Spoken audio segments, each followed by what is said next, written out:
definitely. Yeah, so if you just give us like a clap on camera. Clap, yeah. Brilliant. Get us in time as well. Lesson 1.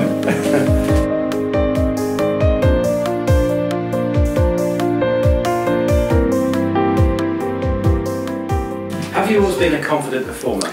No, to be perfectly honest. When I started playing when I was 9 years old, I was thinking about this today actually. I think the fact that my father taught me meant that I missed out on the chance to maybe go to outside of the home for my lessons, which means I would have been going into someone else's rehearsal studio or room, meeting other people, obviously musicians older than myself, and I think that would have actually started me off being more confident. But as it was, having everything at home was a little bit easy, which was good because it saved me money, obviously on lessons, because my father was always there because he taught me. But I think I missed out on starting my confidence being a little bit stronger at a younger age, because I found when I went to secondary school, they wanted me to play in the wind band and the orchestra, but I was just too nervous to go along. I think I went to 3 rehearsals when I was in the second year, so I'd been about 12, 13 years old.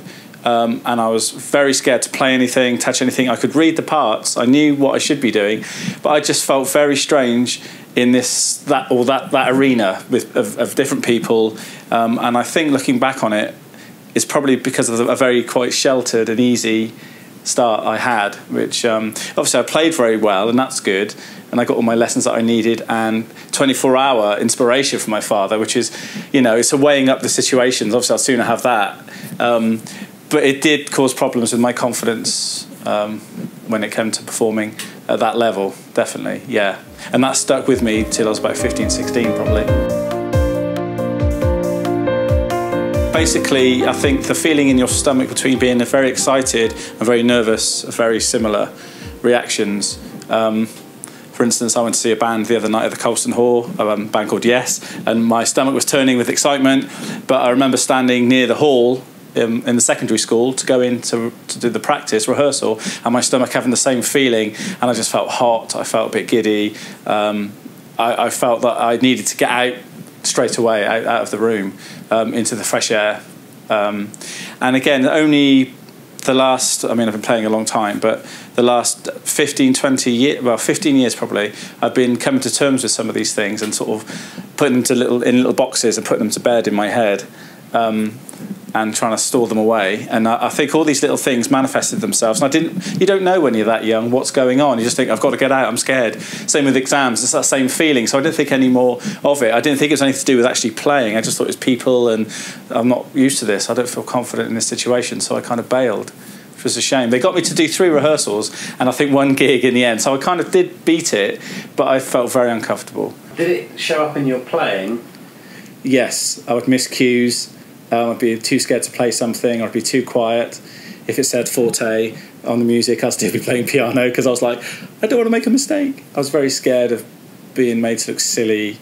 And later on in life, I did a performance where there was a string section, there was a brass section, and there was a drummer, obviously myself, a conductor, and some singers. And it was one of those situations where all the horn players were jazzers, and I'm from that background, so we were ready to get stuck into this arrangement. It was for a show, we were recording it. The string players were playing everything legato and laid back like they do, so we're trying to swing some stuff, and it was kind of dragging a little bit. And I had a conductor who wasn't a swing conductor, he was an orchestral conductor, so I was trying to make the whole thing swing with the brass, with this man keeping everything like a strict 2 time, and it was very difficult. And I remembered I got the first part of the overture wrong on the very first day of rehearsal, and in the end the conductor said, right, we'll come back to that at another time. And I remembered that feeling of when I was at school. Straight away it came straight back to me, and I must have been about 25 then when I did this recording. It was fine after I talked through it, but it was that instant I was too scared to go to the conductor to say, what does this mean, how are you going to conduct this? And it meant that I just went in my shell the whole time. And it just did me no favours, but again, it took me straight back to that feeling at school. So I had to get over that, and over the years from there, from 25 to where I am now, 41, I've managed to get on top of those feelings, and I've learnt a lot, talked to a lot of musicians, but it was a very scary feeling, and it took me straight back there with the feeling I had to get out of the room, embarrassed, don't look at me, I have to leave. It's very strange. So was it a gradual process then when nerves disappeared. Yeah, they sort of dissipate over time. Well, certainly did for me. I still have them, of course. But I found that as soon as I left school, I guess that those three rehearsals and a concert did their little bit for me, because I enjoyed the applause afterwards and all the camaraderie of the band coming up saying, that was great, you know. And I enjoyed that, and suddenly realised that I'd been cutting myself off nervously and just going home and not going to the rehearsals from a whole world of, you know, enjoyment and love and sharing that you get from other musicians. And I found that when I was 16 years of age, I was playing in the garage, and these three guys knocked on the door, and I opened the garage door to see these like three sort of it wasn't punk at that time, it was sort of more like new romantics, stood there, and they were like, are you playing drums? I was like, yeah. And they said, we're in a band, we go up and down by the school, we hear you, we think you're great, do you want to come to rehearsal? And I was young, they must have been in their 20s, I was only about 15 or something, I suppose, 16. Well, I was 16 when I sort of went out of school.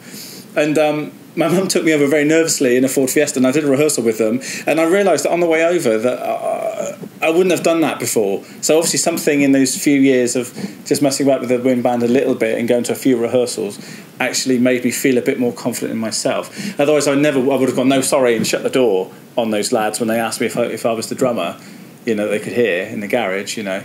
And I found myself driving over. And similarly, when I went to America in 1996 for Modern English, I found myself on the plane, on my own, going over, not meeting anyone at JFK Airport, having to get from the airport into New York. And I found myself every step of the way thinking, I'm doing it.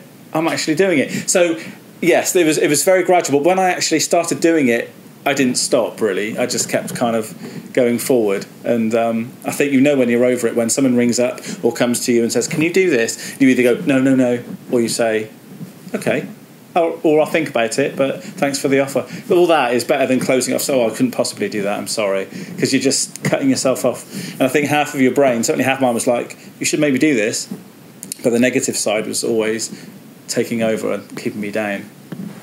So what strategies do you put in place to deal with potentially nerve-wracking sort of performances or experiences? Again, sort of going back to, you know, the career so far, there's been lots of them, whether it be the first gig or TV or big festival gigs. I always find that I just take a little bit of time to relax myself and get the fresh air. The fresh air is quite an important thing. I've mentioned it a few times. Getting out of the building, out of the Winnebago, whatever you're in, whatever situation you're in, get outside, bit of time on my own, water, stay away from any sort of alcohol or food or anything that's going to get in the way of how nervous I feel and that excitement feeling, stroke nervous feeling. And I just remember why I'm doing it and why and how I've got there. Because, again, without telling too many stories, but I remember when we were going to do the Jools Holland thing, I got very nervous in the dressing room. I started to get that feeling again, and I'd been fine all day at rehearsals, and the day before I was absolutely fine. But an hour before filming, probably less than that, I was outside with a few of the other band members that smoke. I was just out to wander around, and I had that feeling, and I thought, I can't do this. All of a sudden it came back, this negative thing.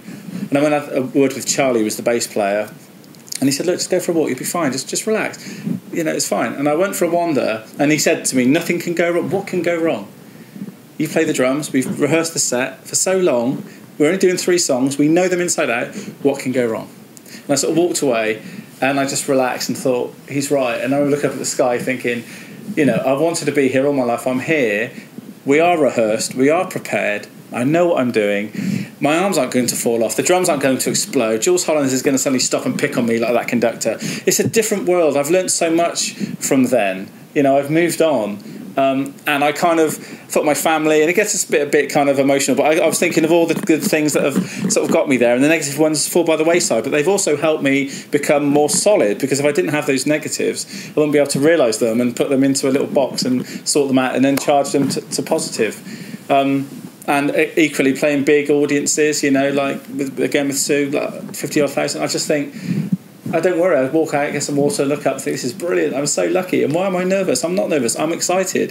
This is the feeling. I'm excited now. I'm not. I'm nervous, but you should be a little bit, but not to the point where I feel I need to go and be sick, or, you know, I'm going to sweat, or I've seen some people do all kinds of crazy things, shout at people, get very irate. You know, I just find if I take my time, relax, think of why I'm there, the enjoyment that this music gives me, whether I'm doing it in a pub or an arena or where I am, just sit and relax, and then it all tends to just disappear. My heart slows down and I stop sweating, and it just tends to vanish. I don't like being with lots of people all the time. Before the gig, but about half an hour before, that's when I go and find my own little time and just straighten myself out, and then it's okay.